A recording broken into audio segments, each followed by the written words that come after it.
خدا کسی کی کاہن کو یہ اجازت نہیں دیتا کہ وہ کوئی طرز زندگی منتخب کر کے انسانوں کو اپنے پیچھے چلائے. کیوں؟ خدا ہم سے بہت محبت کرتا ہے. خدا ہم سے 70 ماؤں سے بھی زیادہ محبت کرتا ہے. اور آپ یہ جانتے ہیں کہ یہ جو ماں ہوتی ہے یہ انسان سے کتنا محبت کرتی ہے.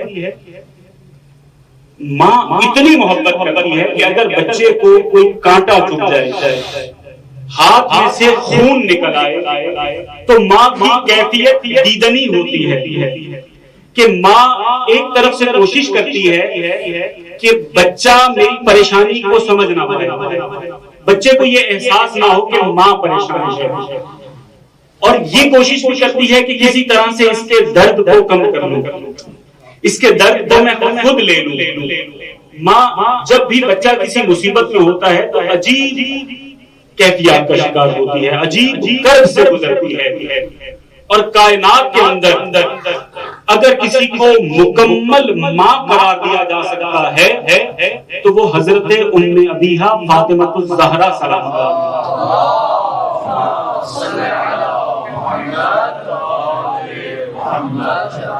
جو اولاد سے بڑھ کر باپ کے لیے بھی ماں کا کردار ادا کرتی ہیں. تو ہمیں یہ اس لقب سے، جناب سیدہ فاطمہ الزہرا سلام اللہ علیہا کی سیرت سے یہ سمجھ میں آتا ہے کہ صرف اپنی اولاد نہیں، باقیوں کے لیے بھی ماں کے کمالات ظاہر کیے جا سکتے ہیں. اگر کائنات میں جناب سیدہ فاطمہ الزہرا سلام اللہ علیہا کے علاوہ کسی شخصیت کو ماں کہا جا سکتا ہے یا کسی شخصیت کی سیرت میں ماں کا مکمل کردار دیکھا جا سکتا ہے تو وہ زینب کبریٰ. آپ سمجھ گئے کہ آج کس کا پرسہ دینا ہے. زینب کبریٰ ایسی ماں ہے کہ جو ہیں حسین کی چھوٹی بہن، لیکن ساری زندگی ماں کی طرح سے امام حسین علیہ السلام کے ساتھ پیش آئی. حضرت عباس جناب زینب کے چھوٹے بھائی ہیں، لیکن ہمیشہ ماں کی طرح حضرت زینب کا احترام کیا. عباس و قاسم بھتیجے ہیں، لیکن ساری زندگی جناب سیدہ زینب کو ماں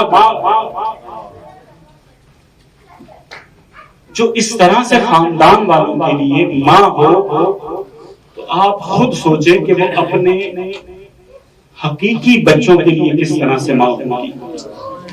وہ اون و محمد کے لیے کیسی ماں ہوگی. روایات میں ہے کہ جناب سیدہ زینب سلام اللہ علیہا اون و محمد کو کبھی اپنے سے دور نہیں کیا کرتی تھی، ان کے تمام کام خود انجام دیا کرتی تھی. کپڑے خود انتخاب کرتی، بالوں میں کنگھی خود کرتی، باہر جانے لگتے خود تیار کرتی. اور جب سفر درپیش ہوا ہے تو روایات میں ہے کہ اون و محمد وہ دو بچے تھے جو مدینے سے کربلا تک جناب سیدہ زینب کے محمل میں رہے. علیحدہ سے ان کے لیے کسی سواری کا انتظام نہیں کیا گیا. جناب سیدہ زینب جب مدینے سے چلنے لگی ہیں اور حضرت عبداللہ سے اجازت لی تو حضرت عبداللہ نے کہا تھا کہ بی بی آپ جا رہی ہیں، میں کسی مصلحت کی وجہ سے آپ کے ساتھ نہیں جا پا رہا ہوں، تو میری طرف سے ان دونوں بچوں کو اپنے بھائی کی راہ میں قربان کر دیجیے گا. سارے راستے جہاں کہیں قیام ہوتا ہے تو اون و محمد ماں کے ساتھ، سفر ہوتا ہے تو ماں کے محمل میں. بس عزاداران مظلوم کربلا شب عاشور کا جو منظر ہے وہ روایات میں نہیں، لیکن تقریباً ہمارے تمام علماء نے شب عاشور کا منظر اپنی زبان میں بیان ضرور کیا ہے کہ شب عاشور خیمہ گاہ حسینی میں ہر ماں اپنے بچے کو وصیت کر رہی ہے، سمجھا رہی ہے کہ بیٹا کل روز عاشور ہے، کل قربانی کا دن ہے، آپ نے اپنے امام پر فدا ہونا ہے۔ اگر اصحاب کی مائیں ہیں تو وہ کہہ رہی ہے کہ بیٹا کل قربانی کا دن ہے، کوشش کرنا کہ بنی ہاشم سے پہلے میدان میں جانا۔ بنی ہاشم کی مائیں سمجھا رہی ہیں کہ بیٹا کل کہیں ایسا نہ ہو کہ علی اکبر میدان میں چلے جائیں اور تم علی اکبر کے بعد جاؤ۔ جناب سیدہ زینب اپنے دونوں بچوں کو بٹھا کر کہہ رہی ہیں کہ اونو محمد تم جعفر طیار کی نسل سے ہو، تمہارے نانا علی ابن ابی طالب ہیں، تمہارا دوہرا حق ہے، تم پوری کوشش کرنا کہیں ایسا نہ ہو کہ کوئی یہ کہے کہ علی کے نواسے اس طرح سے آگے نہیں بڑھے، جعفر طیار کے نواسے اس طرح سے آگے نہیں بڑھے جیسے آگے بڑھنے کا حق تھا۔ بس تمام رات جناب سیدہ زینب سلام اللہ علیہا بچوں کو یہ سمجھاتی رہی۔ روز عاشور ہوا تو جناب سیدہ زینب جو ہر روز تیار کیا کرتی تھی، آج جناب سیدہ زینب نے بڑے عجیب طریقے سے اونو محمد کو تیار کیا۔ چھوٹی چھوٹی سی ڈھالیں دی، چھوٹی چھوٹی سی تلواریں دی کہ جاؤ ماموں سے اجازت لو۔ عزاداران مظلوم کربلا یہ دونوں بچے 3 دن کے پیاسے ہیں، صبح صبح اپنے خیمے سے نکلے، امام حسین کے قریب گئے، اجازت طلب کی، اجازت نہیں ملی، دوبارہ اپنے خیمے میں آ گئے، پھر دوبارہ چلے گئے ماموں کے پاس کہ ماموں ہمیں اجازت دے دیں، اجازت نہیں دی گئی۔ عزاداروں ان کو اجازت نہیں مل رہی۔ آپ خود تصور کریں جو بچے 3 دن کے پیاسے ہوں، انہیں خیام میں 2-4 مرتبہ آنا جانا پڑ جائے تو ان کی تھکن کا کیا عالم ہوگا۔ گرمی ہے، ڈھال ہے، زرے ہیں، تلوار اٹھائی ہوئی ہے، بچے تھک گئے، لیکن یہ جعفر طیار کے بچے ہیں، پھر بھی مسلسل آ جا رہے ہیں۔ کبھی یہ انتظار کر رہے ہیں کہ مولا مسلم ابن اوسجہ کی میت اٹھا لیں، مسلم ابن اوسجہ کا لاشا اٹھا لیں تو ہم اجازت مانگیں۔ کبھی یہ انتظار کر رہے ہیں کہ حر کا لاشا اٹھا لیں تو ہمیں اجازت ملے۔ کبھی یہ انتظار کر رہے ہیں کہ نماز ظہر پڑھی جائے تو تب ہمیں اجازت ملے، لیکن اجازت نہیں مل رہی۔ بس عزاداروں اصحاب کی قربانیاں مکمل ہوئی۔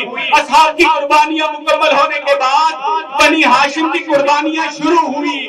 جیسے ہی مسلم کی اولاد نے قربانیاں دینا شروع کی، دونوں بچے تڑپ کر ماں کے پاس آئے کہ ماں مسلم کی قربانیاں شروع ہو گئی ہیں، اولاد عقیل کی قربانیاں شروع ہو گئی ہیں، لیکن ماموں ہمیں اجازت نہیں دے رہے۔ اجرکم اللہ، مولا سوائے غم حسین سے کوئی غم نہ دے۔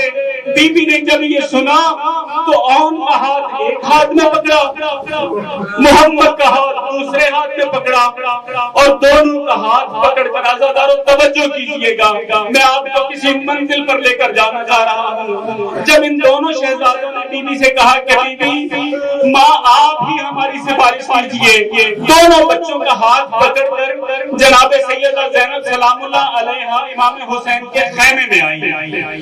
جو امام حسین صبح سے اجازت نہیں دے رہے تھے، جیسے ہی جناب سیدہ زینب کے چہرے پر نظر پڑی، اونو محمد کو دیکھا کہ کس طرح سے ہاتھ پکڑے ہوئے ہیں، امام کے چہرے پر غم کے بادل چھا گئے، غم و اندوہ طاری ہو گیا۔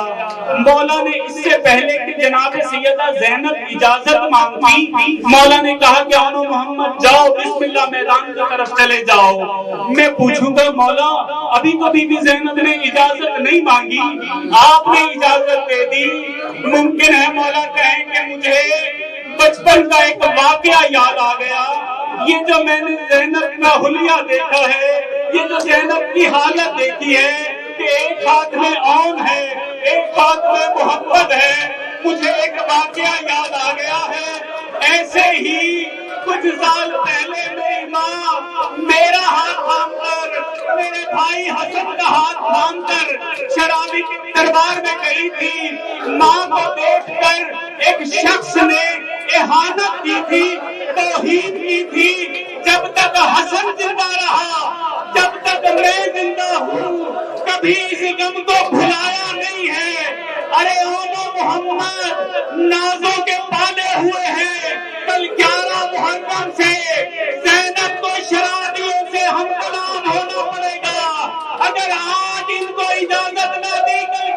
محرم کو مر جائیں گے۔ ہمارا سوائے غم حسین کے کوئی غم نہ دے۔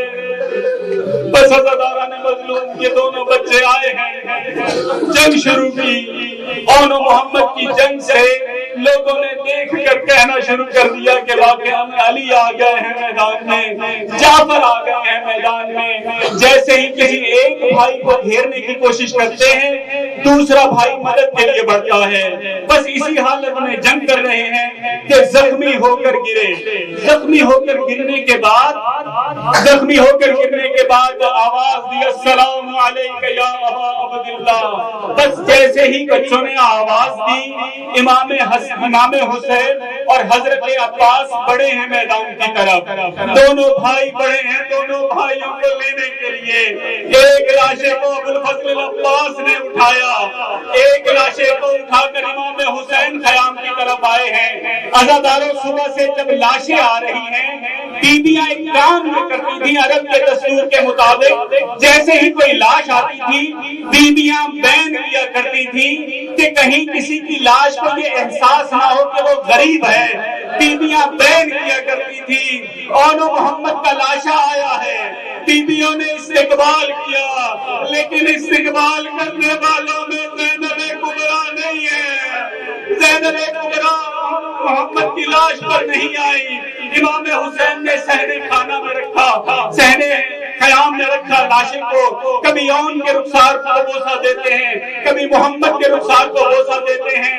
امام حسین علیہ السلام اٹھ کر چلے گئے، امام حسین اٹھ کر چلے گئے۔ عزاداروں، بس میں ایک بات آخری بات آپ کی خدمت میں عرض کر کے آپ کی رحمتوں کو تمام کروں گا۔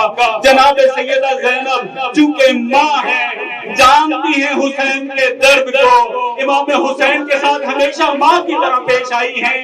یہ سوچ کر کہ میں اگر کریا کروں گی حسین پریشان ہوگا، بس عزاداروں، امام حسین کی شہادت کے بعد جب یہ قافلہ نکلا ہے، یہ قافلہ آگے بڑھا ہے، یہ قافلہ کربلا سے شام کی طرف روانہ ہوا ہے، میں جناب سیدہ زینب کی بارگاہ میں عرض کروں گا، بی بی جب مدینے سے چلی تھی، مدینے سے کربلا تک اون و محمد آپ کے محمل میں تھے، لیکن آج کربلا سے شام محمل نہیں ہے، اون و محمد نیزوں پر سوار ہیں۔